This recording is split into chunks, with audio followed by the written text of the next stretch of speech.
What's up, everybody? Welcome into another Big Men on Campus college football preview video. We're back. We're taking a look at college football championship games for this week. It's championship week already. Feels like, Joe, just yesterday, it was week 0 and Labor Day, and we're ready for another season. Joe, I know you're older than myself, getting up there also. It's amazing how quick life goes. It is, and there's scientific reason behind that. The older you get, the quicker it looks like time goes, and there's a psychological reason. Basically, it has to do with the percentage of your life, blah, blah, blah. But it is true. The older you get, the quicker time seems to fly.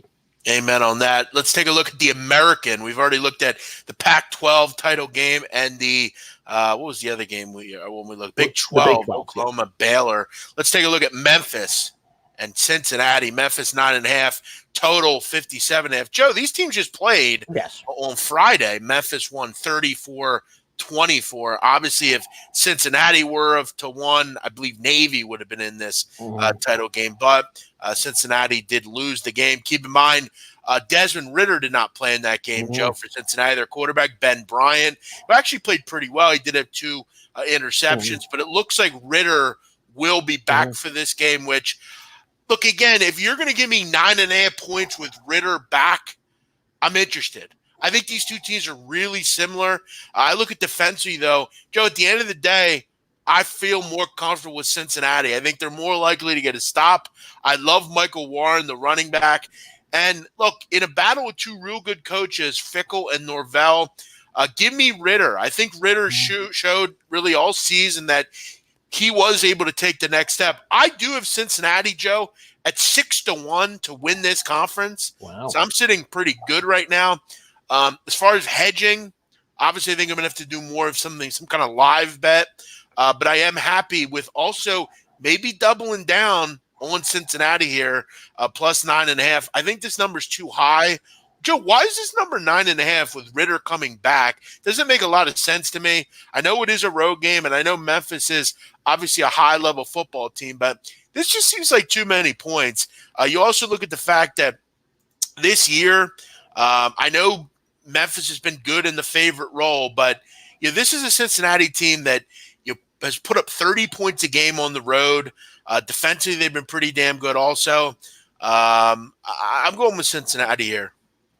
Yeah, and Jeff, it is, according to, I think, RotoWire, Roto World, I use them all. The point, it does look like Desmond Ridder should be returning to play this Saturday. He hasn't been 100% declared that he is going to play, but all the tea leaves say that he will. This game's pretty important, Joe. Yes, you're right. I do think he will come back. He's 836 yards with 17 touchdowns, 8 interceptions. So that's going to affect the line a great deal. Of course, this game is in Memphis. Truthfully, though, might somewhat surprise you. The play I like here is on the total. Memphis averages 41 points, 41.5 points per game.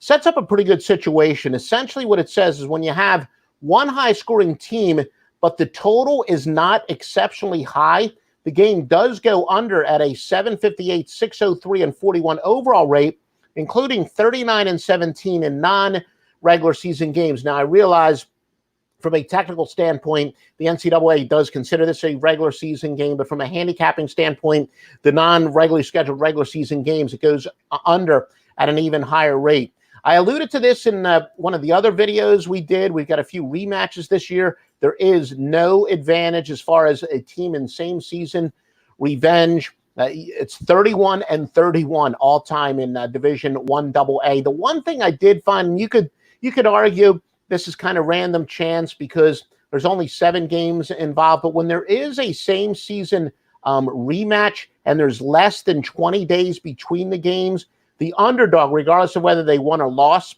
in the previous game, is a pretty solid 6-1, which would support what you were saying. And again, like you said, Cincinnati kept it close, but that was with Ben Bryant making his first start.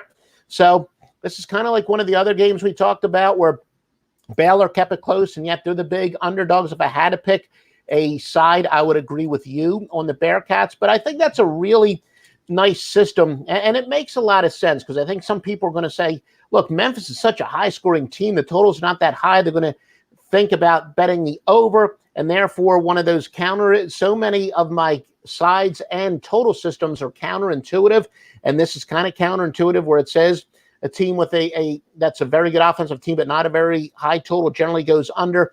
So my official play would be the under, but I would agree with you on the side as well. One thing about Ritter, though, that has concerned me, Joe, is lately, really, after him obviously not playing last week, he really didn't play well. He didn't play well against South Florida. He didn't play well against Temple either. His rating is not as high this year. I think in top, as far as quarterback, I think he's like 90th in QBR. It's not been good enough. Hopefully he comes to play. Maybe he's healed up and healthy in this game. And again, you are getting a defense that is, they're not Temple on defense. We'll see. Obviously, I have the future, so it might not be something I'm going to be betting on. I don't want to double down considerably, and I might look to maybe hedge out in some kind of opportunity of the game live. But, Joe, you look at it in November, Ritter, 43 for 90, just 47.8% completion percentage. He does have 3 interceptions, and his completions aren't going very far, just 4.9 a play.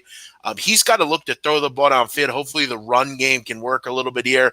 I just think, to me, this is just a couple too many points, especially in a game like this. You'd have to hope you get Ritter's best effort. Joe Duffy going to go under 57.5. You're hoping for like a 27-21 would be great here, Joe. I'd be good with that. How about that?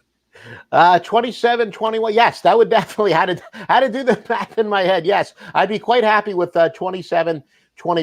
That would be 30-24, 30-27. Good with that. Yeah, I don't like to sweat it, but then cutting it close. Yeah, when the game's over and you sweat it, it kind of does feel a little bit better at the end. But a win is a win, whether you sweat it out or whether you're smiling the entire game. I'll take a win any way I can get it. And look, when you make thousands of bets, occasionally you're going to have to sweat them out. For the love of the game, Joe, I'll recommend Cincy plus 9.5. You're going to go under 57.5. 2 questions before we go, Joe. First of all, do you watch the games you bet? Oh, yes, absolutely. I try to watch every game. I had some personal stuff this year with my mother-in-law ill and whatever, so I hadn't been able to watch quite as many. But yeah, I got 2 TVs, and then you see my computers, I move them into my TV room. I'll have 5, 6, 7 games on at once. I can't watch college basketball games I bet on. I just can't. Yeah, you wind up pulling your hair out. Yeah, football is easier just because basketball is tough because every play is a scoring opportunity. I know. Football is different where it's a little slower. Joe, also do us a favor, give us a plug for your website. Let us know what you got going on.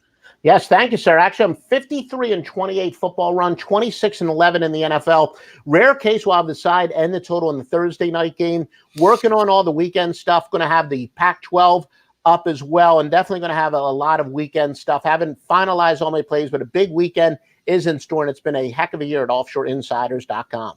Good stuff. Make sure you go check out. Joe, let's do Army-Navy next week, maybe. We'll do that. We'll also do some bowls, I'm sure you and I. Going to try to hit every bowl game. We're going to try to make this content free for everybody. So we'll do that as well. Joe, you'd be proud of me. I'm sitting on Joe Burrow, 25-1 to win the Heisman Trophy. How about that? Listen, I'm proud of myself on that pick. You know why, Joe? That's how you fucking get info right there. I read some info that Joe Burrow loved this new coach they brought in from the Saints. I'm very proud of that pick, Joe. I'm very proud of it. I have not hedged. I've not sold the ticket. I'm keeping it, and I'm going to cash in. So I'm very happy. Joe, great stuff. I appreciate it. We'll talk to you next week for Army-Navy, and then we'll do some bowls. Thanks for coming on, Joe. All right, Jeff. Look forward to it. We'll talk to you during the bowls and some Army-Navy. Thank you.